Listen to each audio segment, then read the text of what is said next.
নমস্কার, আমি তোমাদের জয়দেব শাস্ত্রী।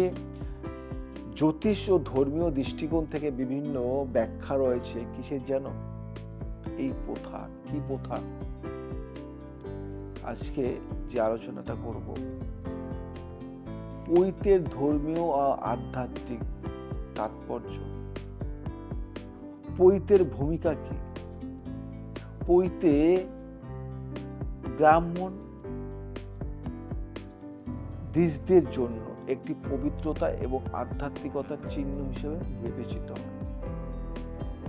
এটি তিনটি সুতোর তৈরি হয়, যা প্রতীক কিসের? ব্রহ্মা, বিষ্ণু এবং মহেশ্বরের তিন দেবতা, শারীরিক, মানসিক এবং আধ্যাত্মিক শুদ্ধতার।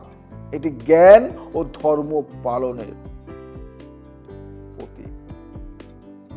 এবার একটা কথা আমাকে সবাই বলে, দাদা ওইটাতে চাবি রাখার একটা কি? আজকে বলি, চাবি জ্ঞানের প্রতীক হিসেবে দেখা হয়। চাবি দিয়ে তালা খোলা হয়, ঠিক তেমনি জ্ঞান মানুষকে অজ্ঞতা থেকে মুক্তি দেয়। চাবি রাখার মাধ্যমে ব্রাহ্মণ ইঙ্গিত দেন যে তারা আধ্যাত্মিক জ্ঞান এবং গৃহস্থ দায়িত্ব পালনের মধ্যে ভারসাম্য রক্ষা করেন। চাবি পৈতে রাখা সম্পত্তি, দায়িত্বের প্রতীক, সচেতনার প্রতীক। অনেকে আমাকে বলে, দাদা ব্রাহ্মণরা পৈতে পড়ে কেন? এর পাঠ মানে কি কারণ আছে? এর পৈতেতে চাবি ঝোলায় কেন? আজকে ব্যাখ্যা করে দিলাম আমি। চাবি রাখার পেছনে মূল ধারণা কি জানো? জ্যোতিষ মানে আমাদের দৃষ্টিকোণ দিয়ে শনি ও রাহুর প্রতিকার হয়। চাবি লোহার তৈরি হয়, যা শনির সাথে সম্পর্কিত।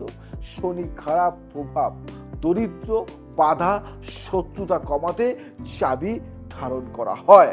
রাহুর দোষ নিবারণ, চাবি অশুভ প্রভাবকে প্রশমিত করে এবং পৈতে রাখার মাধ্যমে রাহুর প্রভাব হ্রাস পায়।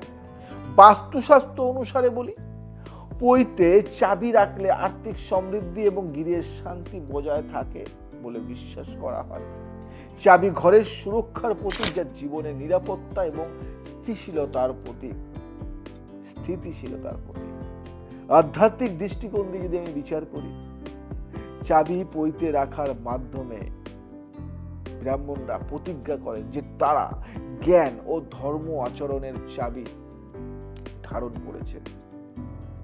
এটি মন ও আত্মার শৃঙ্খলাবদ্ধ রাখতে সহায়ক। বুঝতে পারলে? সব কিছুর তাৎপর্য আছে, ভালো দিক আছে, মন্দ দিক আছে, খারাপ আছে। ভালো দিকটা বলি, আধ্যাত্মিক শক্তি বৃদ্ধি করে। পৈতে চাবি রাখলে শনির দৃষ্টি থেকে মুক্তি পাওয়া যায় এবং আধ্যাত্মিক শক্তি বৃদ্ধি পায়। আর্থিক স্থিতিশীলতা, পৈতে চাবি রাখা আর্থিক সমৃদ্ধির প্রতীক বলে মনে করে। পরিশ্রম ও দায়িত্ববোধ, এটি মনে করিয়ে দেয় যে ব্রাহ্মণদের জীবনের মূল উদ্দেশ্য হলো জ্ঞান চর্চা ও ধর্ম আচরণ। এটা কতটা তোমরা জেনেছো বা তোমরা কি জানো, এটা কিন্তু আমাকে কমেন্টস করে জানাবে। আর এর মন্দ দিকটা বলি, ভ্রান্ত ধারণা। অনেক সময় মানুষ এটিকে অন্ধবিশ্বাসের সঙ্গে যুক্ত করে। ভুল প্রয়োগ, যদি চাবি বা পৈতের ধারণ যথাযথভাবে না হয়, তবে এটি ধর্মীয় ও আধ্যাত্মিক মানসিকতায় ক্ষতি আনতে পারে।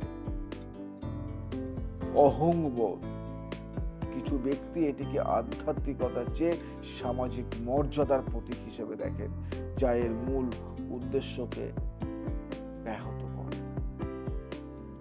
সব ভাঙিয়ে বলে দিলাম, গোপন কথাগুলি কিন্তু ফাঁস করে দিলাম। প্রতিকার যেন কি? পৈতে ও চাবির ব্যবহারের নিয়মটা কি? পৈতে সর্বদা পরিষ্কার এবং সঠিকভাবে ধারণ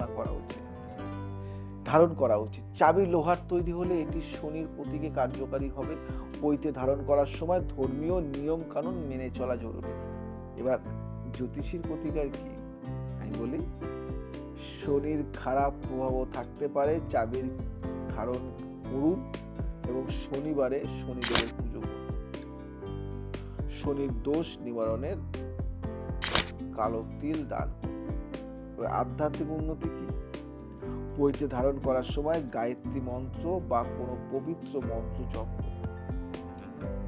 প্রতিদিন সকালে পৈতে স্পর্শ করে স্নান ও প্রার্থনা করুন, দারুণ সুফল পাবে। সবই তো বললাম, বাস্তুশাস্ত্র অনুসরণ করে এটা বলি। ঘরের উত্তর পূর্ব দিকে পৈতে বা পবিত্র সামগ্রী রাখুন, এটি ইতিবাচক শক্তি বৃদ্ধি করে। সামাজিক চেতনার কথা বলি, পৈতে ও চাবি ধারণকে শুধুমাত্র ব্যক্তিগত বিশ্বাস বা আচার হিসেবে নয়, বরং এর আধ্যাত্মিক তাৎপর্য অনুসারে পালন। বুঝে গেলে? সবাই বুঝতে পারলে? আরো কিছু কি বাকি আছে? তাহলে শর্টে বলে দিই, আরো যদি কিছু বাকি থাকে, আমি মনে হয় না কোনো কিছু বাকি রেখেছি, তবুও বলি। পৈতে চাবি রাখার ঐতিহ্য শুধুমাত্র আচার নয়, এটি গভীর আধ্যাত্মিক, জ্যোতিষীয় এবং ধর্মীয় অর্থ বহন করে। এটি জ্ঞান, দায়িত্ব এবং পবিত্রতার প্রতীক। তবে এর প্রকৃত গুরুত্ব বুঝে সঠিকভাবে পালন করা উচিত, যাতে এটি শুধুমাত্র বাহ্যিক আচার না হয়, আমাদের জীবনে ইতিবাচক পরিবর্তন আনতে পারে। বুঝে গেলে? আমি প্রচন্ড একদম সিম্পল ব্যাখ্যা দিয়ে তোমাদেরকে বুঝিয়ে দিলাম। যদি ভালো লাগে এই তথ্যটি, তাহলে আমাকে কমেন্টস করে জানিও এবং শেয়ার করো। যারা জানে না তাদেরকে শেয়ার করে দাও। আজ আসি, আবার আসবো নতুন কিছু নিয়ে। ভালো থাকো, সুখে থাকো, সবাইকে ভালো রাখো। জয় শ্রীরাম।